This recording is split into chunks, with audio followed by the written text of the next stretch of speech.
everyone, and welcome to the other side of the news. Let's take a look at today's Wall Street Journal for July 15th, 2020. On the front page, we have virus surge puts U.S. in tight spot on reopening. Banks prepare for a wave of loan defaults. U.S. flips on rules barring foreign students. Google steers users to YouTube. Oh, what a surprise. Okay, let's take a look at some things in depth now. Oh, two things on this page stand out. McConnell wary of calls for change. Let's look at that. And then we're going to look at Biden pushes $2 trillion, that's with the T, plan to address climate change.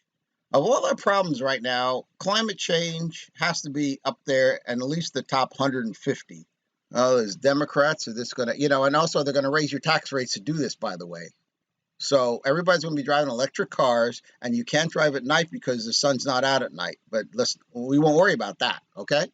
So really, what the left really wants is to go back to pre-industrial days, and then we'd have the climate they want, okay? So let's turn the clock back 600-700 years, and everybody will be happy. McConnell wary of calls for change. Let's look at the beginning of this. Senate leader stance on voting, police reform signals limits to action on race-related bills.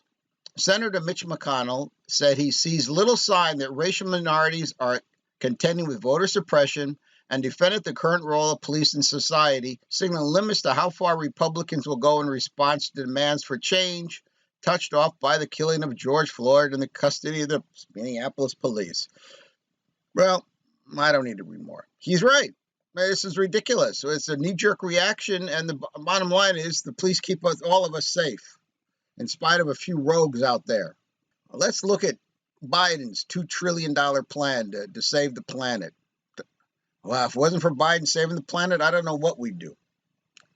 Former Vice President Joe Biden unveiled a $2 trillion proposal to combat climate change, calling for a bigger investment and faster action than he backed during the Democratic primaries.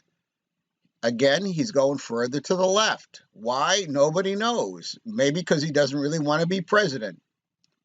Quote, if I have the honor of being elected president, we're not just going to tinker around the edges. We're going to make historic investments that will seize the opportunity and meet the moment in history, unquote, Mr. Biden said during a speech in Wilmington, Delaware.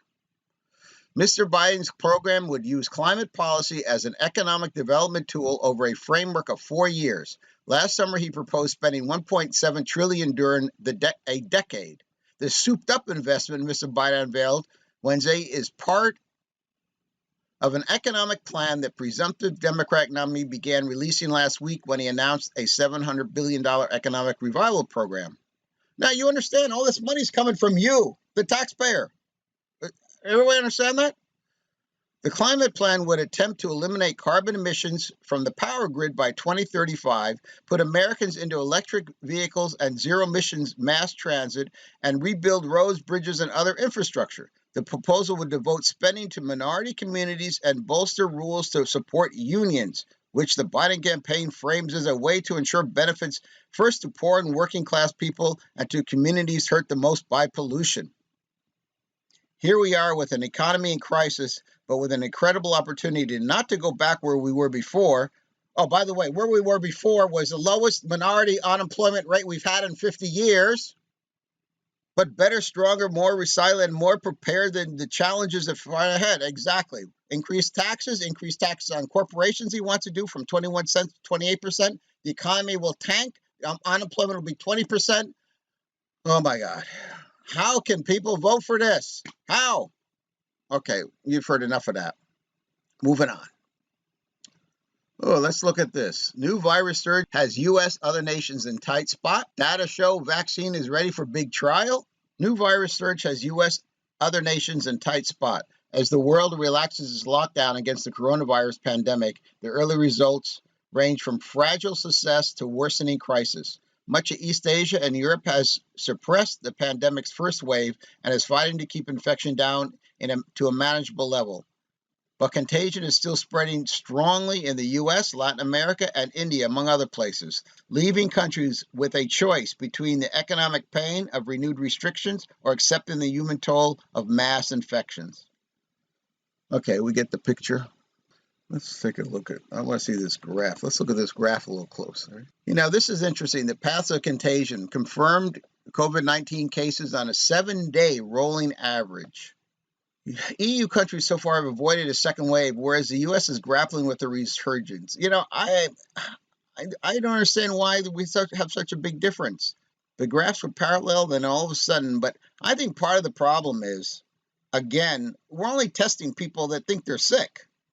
I think our numbers are like, I don't know. I think there's probably more coronavirus in Europe than they're reporting, and overall in the United States, I mean, it is what it is here, but it just doesn't make sense that there's such a divergence between, you know, what the U.S. is showing now. Look at this spike up here in the last month, and EU is pretty much actually still almost on a downtrend. You know, it's the same thing here. Look at the difference here between South Korea and Taiwan. Had South Korea had this big spike? Well, that was because of that big religious event they had. But then now it's coming back up, whereas Taiwan had pretty much just stayed flat the whole time. Why? I don't know. I think what's happening, you look at China's numbers, China's cooking the books. I think China's not telling anybody now. It just doesn't make sense that there's been no resurgence in China and every place else. Come on. They're cooking the books, folks. Okay, let's talk about the vaccine. Where'd it go? Where'd it go? Where'd my vaccine go? Data show vaccine is ready for a big trial. New details about the first human study of Moderna Inc.'s experimental coronavirus vaccine emerged Tuesday, which researchers said reinforced their decision to take the shot into a large, decisive clinical trial scheduled to start in late July. The new results published online in the New England Journal of Medicine showed that the vaccine induced the desired immune response for all 45 people evaluated, a larger group than the preliminary data Moderna released in May, and was generally safe and well tolerated. Oh, that's a big word, generally safe and well tolerated. This is really quite good news, Anthony Fauci, director of the National Institute of Allergy and Infectious Diseases, said in an interview Tuesday. The gold standard of production against a viral infection is neutralizing antibodies, he said. And the data from the study, small numbers as it may be, are pretty clear that this vaccine is capable of inducing quite good levels of neutralizing antibodies. Researchers said they found no serious safety risks. That sounds good. This sounds really good. Subway riders clash over safety. More than 2 months after New York City subway system started closing every night for cleaning during the pandemic, trains are once again filling up with commuters heading to work, spreading tension among riders who are butting heads about safety procedures. At the World Trade Center station on Tuesday morning, Barbara Bowles, 66, sighed about the one person on her daily commute from Brooklyn into Manhattan who continues to go barefaced on the J train. There's one guy, he never ever wears a mask. There's nothing you can do except stay away from him. Listen, folks, masks means you want to keep everybody else safe. Whether you think you have it or don't have it, masks keep everybody else safe. When you don't wear a mask, I think you're being irresponsible. I think you're saying, fuck you, I don't care about you, I just care about myself. It's a selfishness. The sad thing is there's too many selfish people. Moving on. Let's check this out. A grand bargain to reopen public schools. Let's check this out. This is on the opinion page. A grand bargain to reopen public schools. Reopening public schools has moved appropriately to the center of national debate.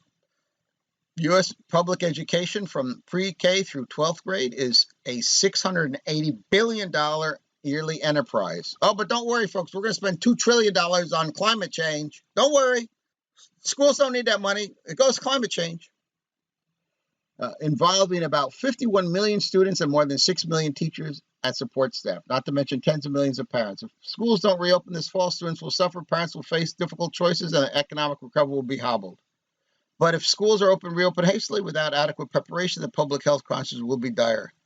It's in the students' best interest to go back to class. Teachers will need hazard pay. Okay, give them hazard pay. Well, listen, folks, thank you very much for watching The Other Side of the News today. Please remember to subscribe and leave comments. Until tomorrow, bye-bye.